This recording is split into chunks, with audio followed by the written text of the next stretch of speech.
Now to discuss this further, we have Charles Fakroha joining us, iBrandTV's senior analyst. Thank you for joining us. You are our special analyst. Of course, yeah, that's true. Let's begin with this. Of course, it's not news that rice production is already dropping. That's true. But there is a new alert now that it will drop by 7%. What are your thoughts? Well, if you ask me personally, I don't think that percentage is a little bit conservative. I expect it to be even more than that. Yes, higher, But again, it is good that we are getting this alert. But my problem is coming from the U.S. Department of Agriculture.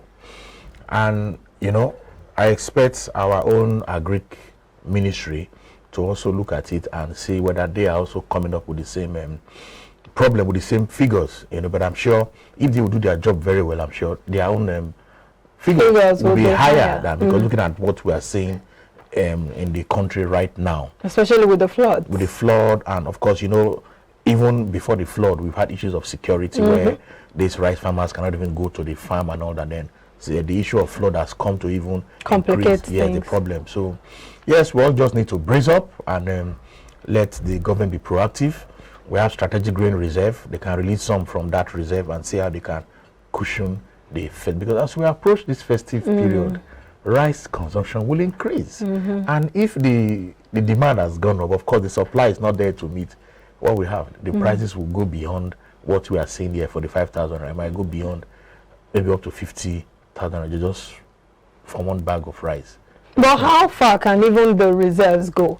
Because this flood situation is not abating anytime soon. According to NIMET, it's going to last till November. And it doesn't look like we're even prepared. That's true.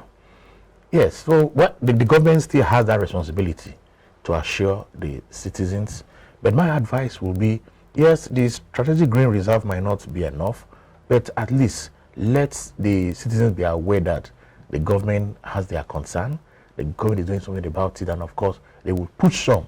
What about all the rice pyramids we've been seeing, and all the plants, what's it called, the lake rice, the Abakaliki rice, and all of that? That's why we keep telling this government that the trust deficit is on a very low ebb, and the only way you can it's high. The trust deficit is high. No. Nigerians don't trust this government. That is the truth. Yeah, so the deficit is high. Okay, I agree with you. Yes, yeah. The deficit is high. And the only way you can do something for them to begin to believe you is to be transparent.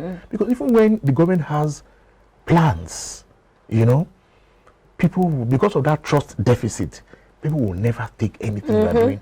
And it's a problem because you need the populace for any policy to succeed. You need them to cooperate with you. So that is a very huge problem. And of course, I'll continue to blame the government on that, because you think propaganda can sustain you all through. No. Propaganda will only be useful maybe campaign period. And after that, the reality will come to bear. So, and that is what the government is saying now. Telling us about lake rice, that rice, this is all now the reality we are saying it now. It's all hogwash. So what do you need to do? Is to come out clean now and let people be aware what we are facing, and we brace up with it, because and I'm sure these two will pass. Indeed. Well, this next story is talking about a collaboration between Nigeria and South Korea that they will to repair the Kaduna refinery. Are we taking steps towards now becoming a petroleum producing country? Well, I will always say that the best time to have planted a tree was 20 years ago. The next best time is now. I wouldn't blame government that it's coming too late, but I'm sure this is what we've all been clamoring for. Let us at least see, even if it's one of your refinery that is even maybe 50% production, let us see. But it is, and I don't know how true it is. Somebody will say, people go to work, Kaduna refinery. Exactly, they get paid. They get paid, yes. And no 1 liter of crude is being refined. They even put the figure at some very minute figure, but the cost of production, the cost of paying staff salary is way beyond that. So what are we talking about? And a lot of people have even said that these refineries are not even rejiggable. That Okay, because when they were built long ago. Yes, that we need new models, we need new, that why should we keep looking? Because you can't continue to do the same thing and you expect a different result. That's insanity. But are you hopeful with this arrangement between? Well, with the South Koreans, Daewoo, these are world names, Daewoo especially, and if they are going to be involved in it, well, let's just keep our fingers crossed. Because if you ask me, I think the government has a lot of work to do for Nigerians to believe them and begin to have hope and trust in them. Well, let's analyze the statement coming from the governor of the Central Bank of Nigeria, Godwin Emefiele, urging financial managers to work towards building a more resilient economy that will contain external shocks whilst supporting growth in key sectors of the economy. Yes, one of the key issues of financial managers is to identify risks, because in the financial environment, risks is, in fact, any environment, risks is a part of life. It's a daily occurrence. As we sit here in this studio, there's a lot of risks. There are some of these risks we can put things in place to mitigate. There are some that are out of our control, but the most important thing is to understand that there is risks. You'll be able to identify it, looking at the threats it has to when it happens, how you can mitigate it. But for the financial system, if these risk managers don't do all this, and there is what we call systemic shock, it's going to affect virtually the whole economy. But then the question is, what exactly is it telling them to do? So you cannot just make a blanket statement. No, these are risk managers already. It is their profession. Yeah. So it's only re-emphasizing what they need to continuously so what do. risk is it talking Now, about? you can have financial risks, you can have operational risks, you can have currency risks, you can have country risks, so the risks are so many. But these are risk managers in the financial sector. So it is the financial risks they are talking about. You don't allow your financial system to just collapse. So you need to put regulations in place. But he should lead by example, shouldn't he? Yes, he is a regulator, and of course. Is he doing enough to manage the risk? Well, the issue here is the risk managers are having their conference, and he has been invited. So just some pep talk. No, exactly. Come and talk to them, motivate them as a regulator. And I'm sure the risk managers of Nigeria are doing the little they can to bring to that awareness, risk awareness to most Nigerians, not only the financial experts, every Nigerian.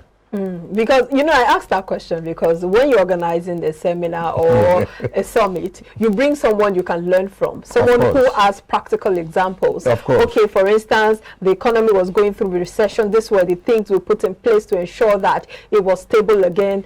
What are the examples? That's what he was telling them there, that after COVID-19, too many things have changed.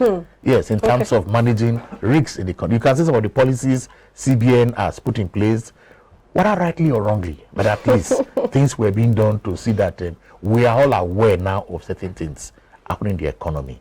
Look at the recent currency, banknotes redesigning, that's also another way of managing risks in our economy. All right, we'll delve into that some other time because that's another kettle of fish. Yes. But let's talk about this terror alert which came from the United Kingdom and the United States, saying that people should be careful, especially as there is a security threat in Abuja. And business owners, as expected, are concerned despite the calmness or the reassurance of the IGP, Usman Al-Khalibaba. Well, again, this has to do with, this is security generally, and like they have said, security is everybody's business.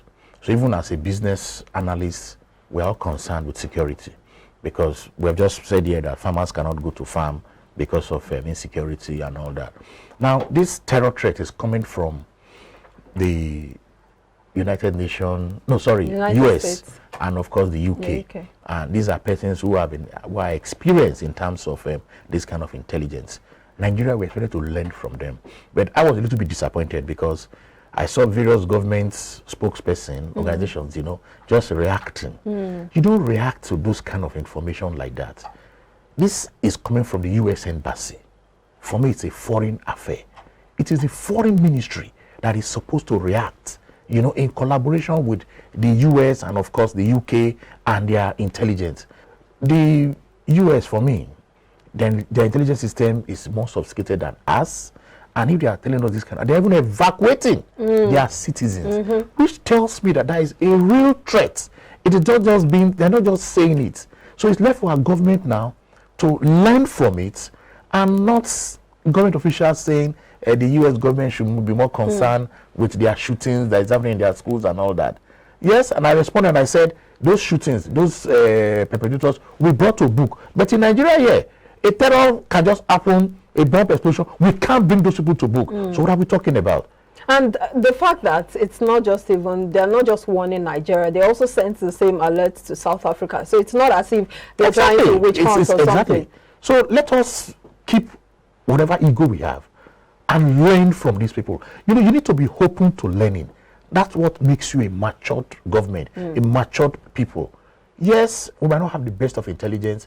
These people are now telling us, let's learn from it. Because at the end of the day, they have told us the attacks is going to be usually maybe government buildings, religious schools, and all that. Worship centers. And yet we are still having 5 million men marches.